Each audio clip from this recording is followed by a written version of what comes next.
Hello students, आज हम पढ़ने वाले हैं न्यूक्लिक एसिड का स्ट्रक्चर, है ना। न्यूक्लिक एसिड कहाँ पाया जाता है? न्यूक्लियस के अंदर पाया जाता है। कोशिका पढ़ चुके हैं, कोशिका के सारे अंगकों के बारे में हम पढ़ चुके हैं, ऑर्गेनेल्स के बारे में। और सेल के न्यूक्लियस के अंदर पाया जाता है और ये होता है एसिडिक नेचर का, है ना।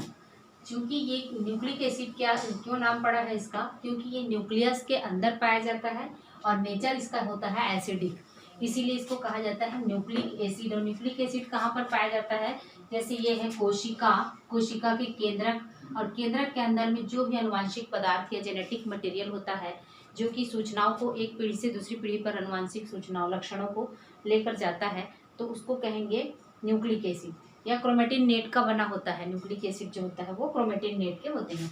तो ये न्यूक्लिक एसिड चूंकि न्यूक्लियस के अंदर है और नेचर इनका एसिडिक है, इसलिए इनको क्या कहा जाता है? न्यूक्लिक एसिड कहा जाता है। पाया कहाँ जा रहा है? केंद्र के अंदर। अब हम ये देखते हैं कि इसकी खोज किसने की थी। इसकी खोज की थी, न्यूक्लिक एसिड की खोज फ्रेडरिक मिशर नामक वैज्ञानिक ने पस कोशिकाओं में, और उनको न्यूक्लिन कहा था। लेकिन न्यूक्लिक एसिड नाम दिया था इसको अल्टमान ने। न्यूक्लिक एसिड नाम किसने दिया था? अल्टमान ने दिया था। और न्यूक्लिक एसिड बेसिकली दो प्रकार के होते हैं। कितने प्रकार के होते हैं? दो प्रकार के होते हैं। एक तो होता है डीऑक्सीराइबोन्यूक्लिक एसिड और दूसरा है राइबोन्यूक्लिक एसिड। डीएनए जिसको कहते हैं डीऑक्सीराइबोन्यूक्लिक एसिड, और दूसरा है आरएनए जो कि होता है राइबोन्यूक्लिक एसिड। अब ये डीएनए और आरएनए जो है वो तीन मुख्य प्रकार के घटकों से बने होते हैं। कौन सा घटक होता है? तीन कंपोनेंट कौन कौन से होते हैं? पहला कंपोनेंट है नाइट्रोजिनस बेस, यानी कि नाइट्रोजनी क्षार जिसको कहा जाता है हिंदी में, नाइट्रोजिनस बेस होते हैं। ये नाइट्रोजिनस बेस पेंटोज शुगर और फॉस्फोरिक एसिड या फॉस्फेट ग्रुप, इनसे तीन कंपोनेंट्स होते हैं। इनमें से नाइट्रोजिनस बेस जो होता है वो भी दो प्रकार का होता है। टू टाइप्स होते हैं। कौन कौन से? प्यूरिन और पिरिमिडिन। इसमें से प्यूरिन जो होता है, प्यूरिन में दो फिर से बेस नाइट्रोजनस बेस होते हैं, उनको प्यूरिन के अंतर्गत रखा जाता है। प्यूरिन में दो होते हैं। कौन कौन से? एक होता है एडेनाइन, दूसरा होता है गुआनाइन। ठीक है, इसमें बहुत कंफ्यूजन होता है बच्चों को प्यूरिन और पिरिमिडिन में, इसलिए हमेशा याद रखना चाहिए इसको कि प्यूरिन में एडेनाइन और गुआनाइन, है ना। तो इसको आप इस तरह से याद कर सकते हैं, जैसे हमारे टीचर ने हमको बताया था, गोदरेज अलमारी। GA माने गोदरेज, ए माने अलमारी, गोदरेज अलमारी, इस तरह से प्यूरिन है गोदरेज अलमारी। ठीक है, पिरिमिडिन हम देखें, याद करने के लिए वो ट्रिक है, आपको लिखना नहीं है इसको, है ना। प्यूरिन, एडेनिन और गुआनाइन, प्यूरिन के अंतर्गत दो बेस आते हैं, उसको कहा जाता है एडेनाइन और गुआनाइन। दूसरा है पिरिमिडिन। पिरिमिडिन में दो क्षार होते हैं, साइटोसिन और थाइमिन, जो डीएनए में पाए जाते हैं। लेकिन यूरेसिल में, आरएनए में पाया जाता है थाइमिन की जगह यूरासिल, है ना। तो इस तरह से कौन कौन से तीन बेस पेयर पिरिमिडिन में हुए? तीन बेस कौन कौन से? साइटोसिन, है ना, यूरासिल और थाइमिन। तो क्या बन गया? Cut, CUT, cut. तो आपको पिरिमिडिन कैसे याद करना है? कट, है ना। और इसको कैसे याद करना है? गोदरेज अलमारी, GA, गुआनिन और एडेनिन। तो प्यूरिन में दो बेस हैं, एडेनिन और गुआनिन। पिरिमिडिन में तीन बेस आते हैं, साइटोसिन, यूरासिल और थाइमिन। साइटोसिन और थाइमिन जो होते हैं वो डीऑक्सीराइबोन्यूक्लिक एसिड में पाए जाते हैं, जबकि आरएनए में माने डीएनए में साइटोसिन और थाइमिन होते हैं, और आरएनए में थाइमिन की जगह पर सिर्फ यूरासिल पाया जाता है। लेकिन पिरिमिडिन में तीनों बेस आते हैं, इसलिए हम इसको क्या याद रखेंगे? CUT, कट, साइटोसिन, यूरासिल और थाइमिन के रूप में। दूसरा कंपोनेंट होता है इसका न्यूक्लिक एसिड का जो भी है वो पेंटोज शुगर। पेंटोज शुगर भी टू टाइप्स के होते हैं। कौन कौन सा? पहला होता है राइबोज शुगर और दूसरा होता है deoxy ribose sugar. Ribose sugar किस में पाया जाएगा? आरएनए में पाया जाता है, और डीऑक्सीराइबोज शुगर डीएनए में पाया जाता है। तो इन सारे की स्ट्रक्चर डिटेल हम फिर से पढ़ेंगे, पहले सिर्फ ये इंट्रोडक्शन देख लेते हैं कौन कौन से कंपोनेंट्स के बने होते हैं। तो पेंटोज शुगर में दो प्रकार के हैं, राइबोज शुगर और deoxyribose sugar. Ribose sugar RNA में पाया जाता है, डीऑक्सीराइबोज शुगर डीएनए में पाया जाता है। फॉस्फोरिक एसिड तीसरा कंपोनेंट होता है, फॉस्फोरिक एसिड H3PO4 होता है, जो इसके फॉस्फेट मॉलिक्यूल्स या रेडिकल्स जो होते हैं, फॉस्फेट मूलक, इससे डीएनए की संरचना में जुड़े हुए होते हैं। तो तीन मुख्य कंपोनेंट कौन कौन से हुए? नाइट्रोजनस बेस, पेंटोज शुगर और फॉस्फेट ग्रुप्स, तीनों मिलकर जो है वो न्यूक्लिक एसिड, चाहे डीएनए हो चाहे आरएनए हो, इसको बनाते हैं। तो प्यूरिन और पिरिमिडीन को याद रखिए। और शुगर में डिफरेंस है राइबोस और डीऑक्सीराइबोस। राइबोस आरएनए में और डीएनए में पाया जाता है डीऑक्सीराइबोस।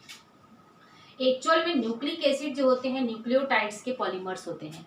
न्यूक्लियोटाइड्स किनसे बनते हैं, अब ये हमको देखना है कि न्यूक्लियोटाइड्स, प्रत्येक न्यूक्लियोटाइड इन तीनों कंपोनेंट से मिलकर बनता है ना। डीएनए का कोई भी न्यूक्लिक एसिड का न्यूक्लियोटाइड जो है वो 3 कंपोनेंट से बना होता है। तीनों कंपोनेंट हैं तो वो न्यूक्लियोटाइड कहलाएगा। जैसे ये देखिए, न्यूक्लियोटाइड्स मतलब nitrogenous base plus sugar, pentose sugar plus phosphate, तीनों हैं तो वो न्यूक्लियोटाइड्स कहलाएगा। यदि फॉस्फेट को हटा देते हैं हम, सिर्फ नाइट्रोजनस बेस और शुगर रहता है, तब इसको कहते हैं न्यूक्लियोसाइड्स। लेकिन वास्तव में जब डीएनए का स्ट्रक्चर हम पढ़ेंगे तो तीनों कंपोनेंट्स को जोड़कर बनाएंगे, तो एक जो घटक होगा वो क्या कहलाएगा, न्यूक्लियोटाइड कहलाएगा। तो इसका यूनिट, बेसिक यूनिट कौन सा होगा, न्यूक्लियोसाइड की बेसिक यूनिट न्यूक्लिक एसिड की बेसिक यूनिट क्या होगा, न्यूक्लियोटाइड होगा, है ना। बिल्डिंग यूनिट क्या होगा, न्यूक्लियोटाइड। जिस तरह से प्रोटीन की रचना अमीनो एसिड के यूनिट से मिलकर होता है, कई अमीनो एसिड मिलकर प्रोटीन का रचना करते हैं, वैसे ही कई न्यूक्लियोटाइड्स आपस में मिलकर इन न्यूक्लिक एसिड, चाहे डीएनए हो चाहे आरएनए हो, उसकी रचना करते हैं। इसलिए इसको क्या कहा जाता है, पॉलीन्यूक्लियोटाइड कहा जाता है इनके स्ट्रैंड को, या फिर इनको कहा जाता है न्यूक्लियोटाइड्स के पॉलीमर कहा जाता है। तो कई न्यूक्लियोटाइड्स आपस में मिलकर पॉलीन्यूक्लियोटाइड चेन, डीएनए हो चाहे आरएनए हो, उसका निर्माण करते हैं। और जो उसमें उपस्थित बेस पेयर की संख्या पर निर्भर करती है। जो यहाँ पर क्षार पाए जाते हैं वो युग्म में पाए जाते हैं या पेयर में पाए जाते हैं। तो इन बेस पेयर्स की संख्या पर डीएनए या आरएनए का चेन या उसका स्ट्रैंड जो होता है वो कितना लंबा होगा, किस पर निर्भर करता है, उसके पाए जाने वाले बेस पेयर या क्षार के जोड़ों की संख्या पर निर्भर करता है। एग्जाम्पल आपको याद रखना चाहिए, ये आपके एनसीईआरटी की बुक में दिया भी हुआ भी है। ये इस्चेरिचिया कोलाई बैक्टीरिया में 4.610 to the power 6 base pairs होते हैं, जबकि ह्यूमन के हैप्लॉइड डीएनए में, हैप्लॉइड डीएनए मतलब डीएनए का केवल एक सेट उपस्थित है तब उसको हैप्लॉइड बोलेंगे, और यदि 2 सेट उपस्थित हैं तो उसको क्या बोलेंगे, डिप्लॉइड बोलेंगे। तो हैप्लॉइड डीएनए में 3.310 to the power 9 base pairs होते हैं। तो ये एक जनरल नॉलेज है इसका डीएनए के न्यूक्लिक एसिड के बारे में। हम एक एक करके इसके कंपोनेंट्स के स्ट्रक्चर्स को समझते हैं, किस तरह से होते हैं, फिर एक न्यूक्लियोटाइड की रचना किस तरह से होती है, और कई न्यूक्लियोटाइड आपस में मिलकर डीएनए के पॉलीन्यूक्लियोटाइड श्रृंखला का निर्माण किस तरह से करते हैं, ये हम आगे देखते हैं। आइए एक एक करके इसके सारे कंपोनेंट्स के स्ट्रक्चर्स को अच्छे से समझते हैं। उसके बाद किस तरह से एक न्यूक्लियोटाइड की रचना होती है और एक न्यूक्लियोटाइड के बाद में कई न्यूक्लियोटाइड्स आपस में मिलकर किस तरह से पॉलीन्यूक्लियोटाइड श्रृंखला का निर्माण करते हैं, और 2 पॉलीन्यूक्लियोटाइड श्रृंखला आपस में मिलकर किस तरह से डीएनए की रचना करते हैं, वो हम देखते हैं। सबसे पहले देखिए 3 कंपोनेंट्स हमने बताया था, राइबोस शुगर यानी पेंटोज शुगर, और बेसेस और फॉस्फोरिक एसिड। तो 3 कंपोनेंट है, उनके स्ट्रक्चर किस तरह से होते हैं। तो राइबोस शुगर और डीऑक्सीराइबोस शुगर में क्या डिफरेंस है, हमेशा ये चीज़ कंफ्यूजन में रहता है बच्चों के। तो ये शुगर जो होता है वो 5 कार्बन वाला शुगर होता है, 5 कार्बन कंपाउंड होता है, 1 2 3 4 और ये रहा 5। तो 5 कार्बन वाले पेंटोज शुगर हैं। इसमें देखिए पहले कार्बन से HOH HOH HOH H और 5वां कार्बन है CH2OH। ठीक है, ये 5वां कार्बन रिंग से बाहर की ओर है।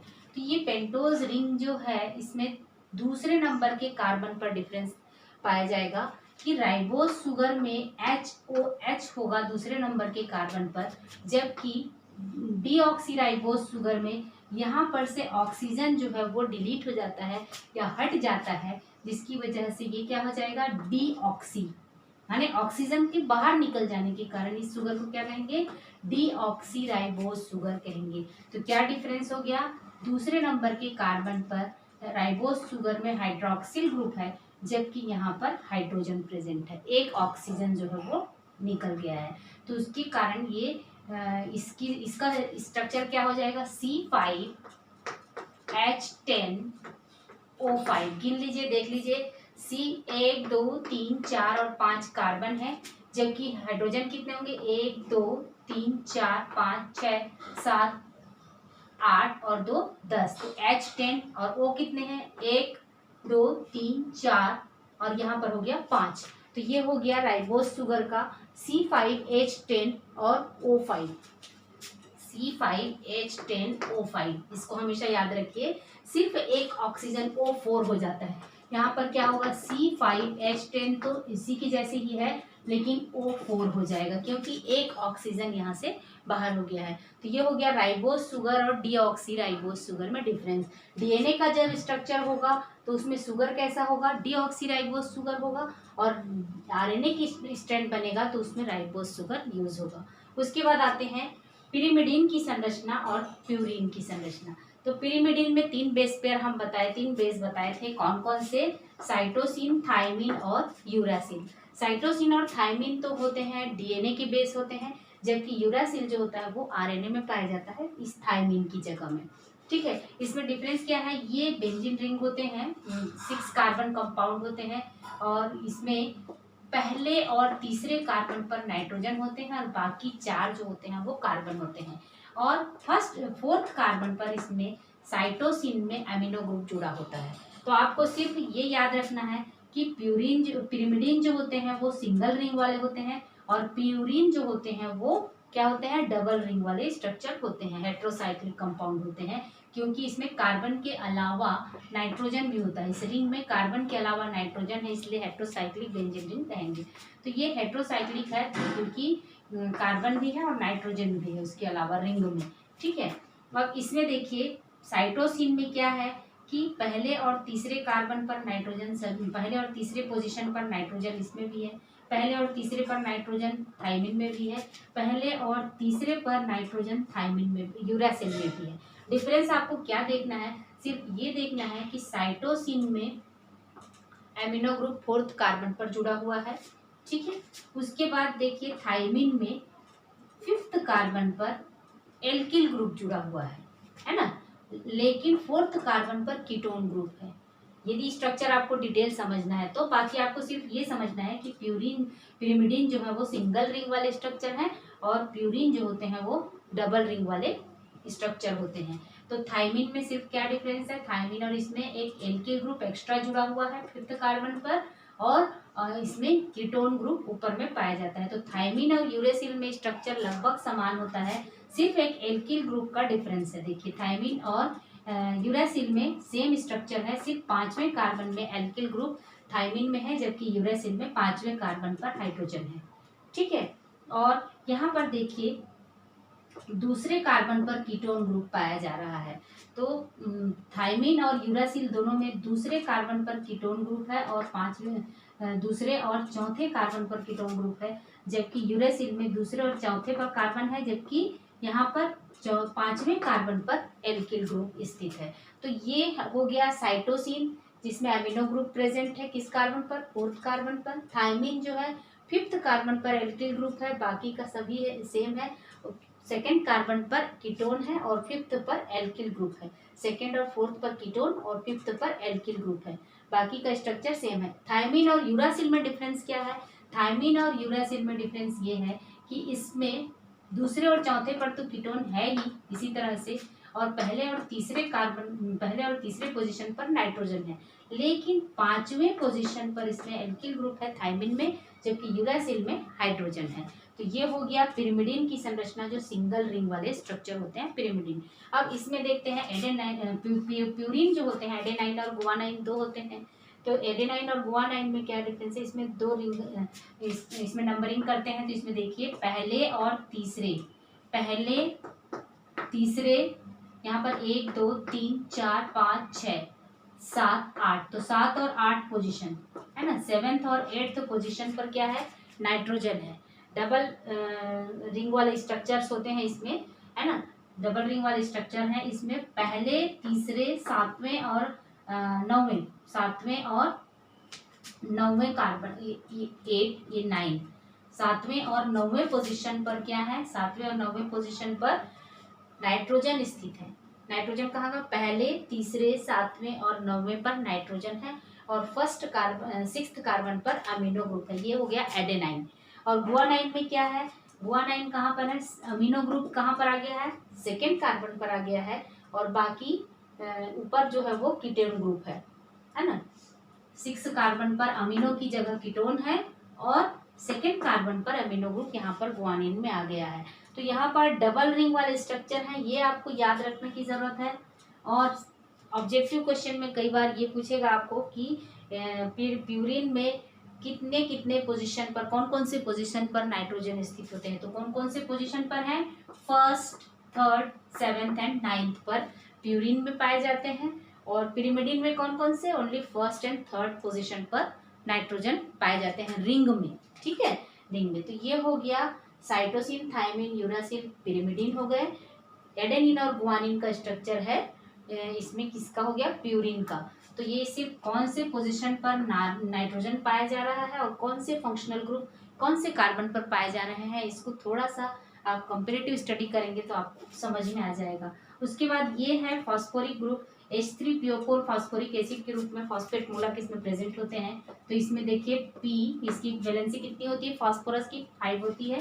तो ये एक हाइड्रोक्सिल ग्रुप इधर 3 तरफ से हाइड्रोक्सिल ग्रुप से जुड़ा हुआ है और 2 वैलेंसी जो है वो उसके ऑक्सीजन के साथ। तो ये H3PO4 क्या बन गया, H3PO4 फॉस्फोरिक ग्रुप हो गया, PO4। ठीक है, अब देखते हैं कि इसके एक एक घटक जो है, घटक के एक एक एलिमेंट आपस में मिलकर न्यूक्लियोटाइड की रचना किस तरह से करते हैं और सभी न्यूक्लियोटाइड्स आपस में मिलकर किस तरह से पॉलीन्यूक्लियोटाइड की श्रृंखला का निर्माण होता है इनके मिलने से, है ना। तो हम सबसे पहले देखते हैं ये सुगर, एक सुगर लिए, एक सुगर, एक बेस और एक फॉस्फेट तीनों मिलकर एक न्यूक्लियोटाइड की रचना करते हैं। तो एक न्यूक्लियोटाइड के कंपोनेंट कौन कौन से होंगे, सुगर, फॉस्फेट और नाइट्रोजनस बेस।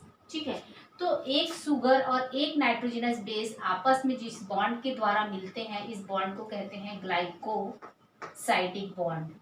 इसको क्या कहेंगे, ग्लाइकोसाइडिक बॉन्ड।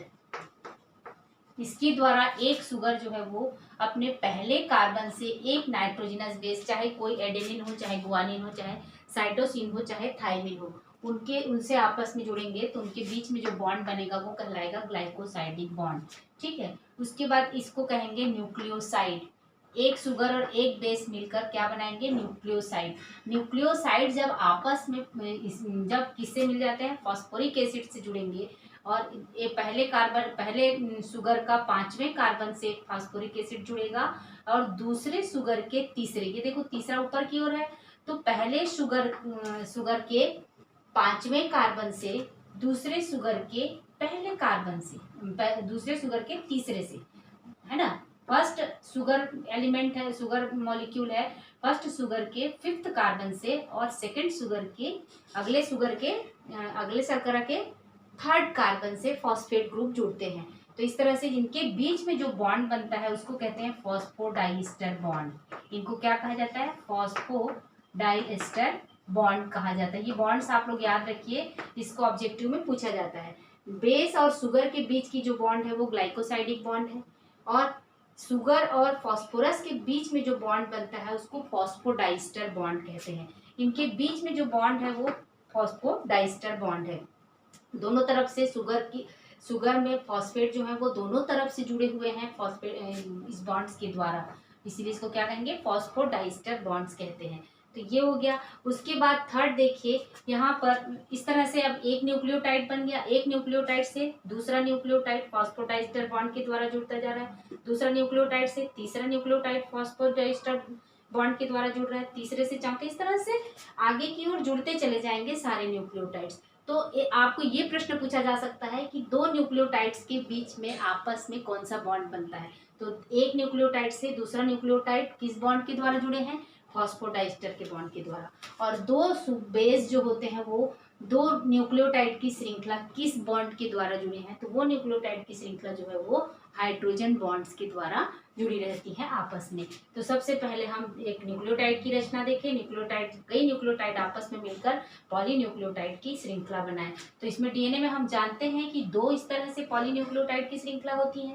तो इसमें से एक श्रृंखला इस साइड में है, ये इस तरह से एक श्रृंखला जो बनी, और दूसरी श्रृंखला जो है वो अदर साइड में है। तो दोनों श्रृंखलाएं जो होती हैं एक दूसरे की कॉम्प्लीमेंट्री होती हैं। अब कॉम्प्लीमेंट्री या पूरक होती है। पूरक क्या होती है कि एक साइड का एडेनिन जो होता है, एक श्रृंखला का एडेनिन हमेशा दूसरी श्रृंखला के थायमिन बेस से जुड़ता है, और एडेनिन और थायमिन के बीच में जो बॉन्ड बनता है ये डबल बॉन्ड होता है, और साइटोसिन और ग्वानिन के बीच में जो बॉन्ड होता है वो ट्रिपल बॉन्ड होता है। और इन बॉन्ड्स को क्या कहा जाता है? Hydrogen bond. ये आपस में किस बॉन्ड से जुड़ते हैं? हाइड्रोजन बॉन्ड्स के द्वारा जुड़ते हैं। तो इस तरह से 3 बॉन्ड बन गए डीएनए की स्ट्रक्चर में। कौन कौन से बॉन्ड?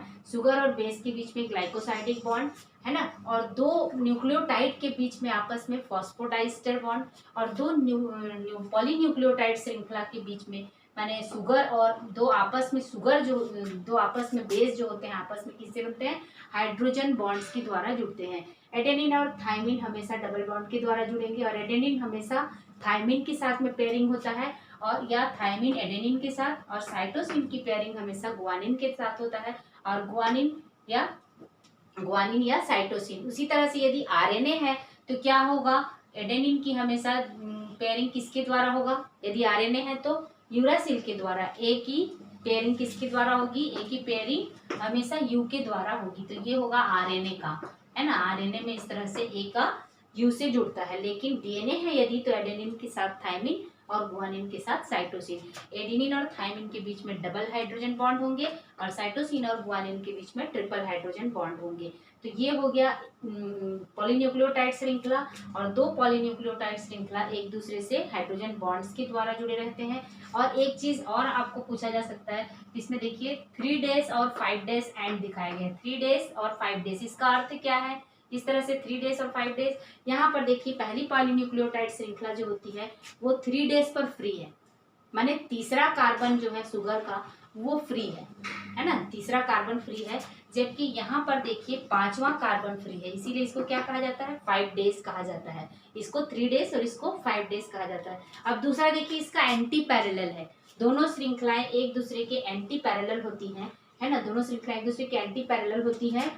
इसमें 5वां कार्बन फ्री है अगले स्ट्रैंड का, और दूसरा सिरा तीसरा कार्बन फ्री है। तो इसीलिए इसको क्या कहा जाता है? डबल हेलिकल एंटी पैरेलल और पॉलीन्यूक्लियोटाइड चेन का बना होता है ना। 2 श्रृंखला होती हैं, और दोनों श्रृंखला एक दूसरे के पूरक भी होती हैं और एक दूसरे के विपरीत होती हैं, एंटी पैरेलल होती हैं, है ना। प्रति समानांतर या एंटी पैरेलल होती हैं। तो ये हो गया डीएनए का स्ट्रक्चर। हम नेक्स्ट पढ़ेंगे Watson and Crick model of DNA and Chargaff's law.